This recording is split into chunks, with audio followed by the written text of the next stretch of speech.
رسول کریم صلی اللہ علیہ وسلم نے ارشاد فرمایا، اگر تم میں سے کسی شخص کے دروازے کے سامنے سے نہر گزرتی ہو اور وہ دن میں 5 مرتبہ وہاں سے غسل کرتا ہو، صحابہ مجھے بتاؤ اس کے بدن پہ کوئی میل کچیل رہے گا؟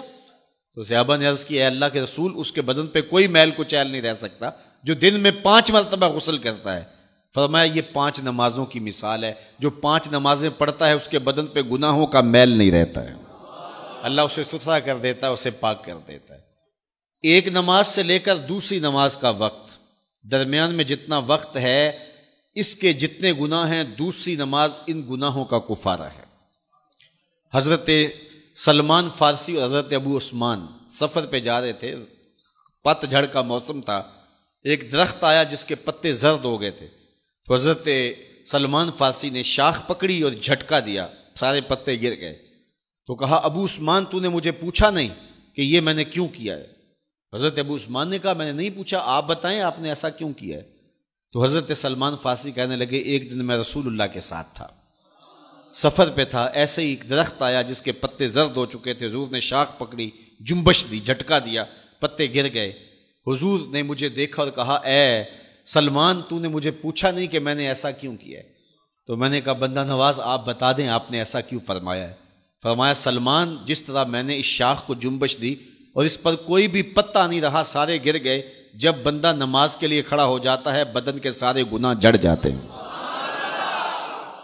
اللہ کی توفیق سے میرا خیال ہے کہ آپ سارے لوگ نمازی ہوں گے، اور میری مائیں بہنیں اور بیٹیاں جو تشریف لائی ہیں انہیں بھی 5 گانا نماز کا شعور اور توفیق نصیب ہوگی۔ آج ہم یہاں سے عزم کر کے جانا ہے کہ ہمارے خاندان میں، ہمارے رشتہ داروں میں، ہماری اولادوں میں اگر بدقسمتی سے کوئی بے نمازی ہے تو آج عزم کر کے جائیں کہ وہ بے نمازی نہ رہے، اتنے زور سے تبلیغ کریں گے کہ وہ نماز پڑھنے پہ مجبور ہو جائیں گے۔ یہ اولاد کے ساتھ ہمدردی نہیں ہے، ساری رات اولاد جاگتی رہے اور جب نماز کا وقت آ جائے تو ماں کہتی ہے، بیٹے سو جا، اب تو اذان کا وقت ہو گیا، حالانکہ چاہیے تھا کہ اب تو اٹھ جا، اب اذان کا وقت ہو گیا ہے، لیکن ماں اس وقت اگر سلا دے تو کیا یہ گوارا کرتی ہے کہ میرا بیٹا جہنم کی آگ میں جلے؟ ماں اپنی اولاد کو جگائے، اس سے ہمدردی یہ نہیں ہے کہ اب اس کو سونے دے، بیچارہ ساری رات جاگتا رہے۔ ساری رات جاگنے کا اسے حکم کس نے دیا تھا؟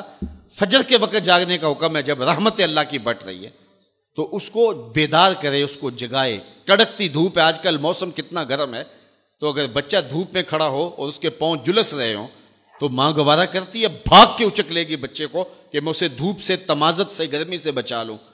تو کیا حشر کی کڑکتی دھوپ میں بیٹا پسینے میں شرابور ہو اور وہ پسینہ آگ سے بھی زیادہ گرم ہو تو کوئی ماں یہ گوارا کرتی ہے؟ یقیناً نہیں کرتی۔ تو نہیں کرتی تو اس کو اپنی اولاد کو 5 گانا نماز کا خوگر بنانا ہوگا۔ نماز کی توفیق اللہ سے مانگو۔ آج کے اس اجتماع میں یہی پیغام ہے اور یہی دعوت ہے اور یہی قرآن مجید کی تعلیمات کا خلاصہ ہے۔ 1 بار نہیں، 2 بار نہیں، 10 بار نہیں، 20 بار نہیں، 100 بار نہیں، قرآن و حدیث کے اندر 750 مرتبہ نماز کا حکم آیا ہے۔ آپ ذرا غور کیجئے، 1 مرتبہ کہہ دینا کیا کافی نہیں ہے؟ لیکن 750 مرتبہ تمہارے کریم رب نے تمہیں بار بار کہا ہے، تمہارے کریم رسول نے تمہیں بار بار کہا ہے کہ نماز پڑھو۔ تو اگر ہم اتنی بار سننے کے بعد بھی نماز نہیں پڑھیں گے تو پھر ہم کہاں کھڑے ہوں گے؟ اور دوسری بات ہے کہ اتنی تاکید کی گئی ہے، اتنی تاکید کی گئی ہے، تو یہ کتنا بڑا جرم تھا نماز کا ترک کرنا کہ بار بار کہا گیا ہے۔ جب آگے سامنے آگ جل رہی ہو اور کوئی دوڑ کے چھلانگ لگانا چاہ رہا ہو تو پھر ماں کی ممتا اتنی ہوتی ہے کہ اس کو 100 بار بھی روکنا پڑے تو بچے کو روکتی ہے، اس لیے وہ جانتی ہے کہ آگے آگ ہے، اور اگر میں اس کو نہ روک پائی تو سیدھا آگ میں چھلانگ لگائے گا۔ اللہ ماں سے بھی زیادہ پیار کرتا ہے، رسول اللہ ماں سے بھی زیادہ پیار کرتے ہیں، اس لیے 1 بار نہیں، 2 بار نہیں، 10 بار نہیں، 100 بار نہیں، 750 مرتبہ کہا کہ تمہاری نماز نہیں چھوٹنی چاہیے۔ تو سونے سے قبل 5 انگلیاں بھی گن لو اور 5 نمازیں بھی گن لو۔ یہ عنوان تشنا رہ گیا، چونکہ وقت کے دامن میں اتنی گنجائش نہیں ہے، تو میں جو کہا گیا مجھے امید ہے کہ یقیناً یہ آپ کی روحوں تک اترا ہوگا، اور اگر بدقسمتی سے کوئی بے نمازی ہے تو آج کے بعد بے نمازی نہیں رہے گا۔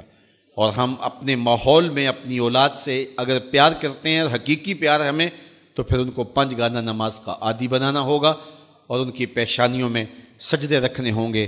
اللہ مجھے آپ کو اپنی رحمتوں کے حصار میں رکھے۔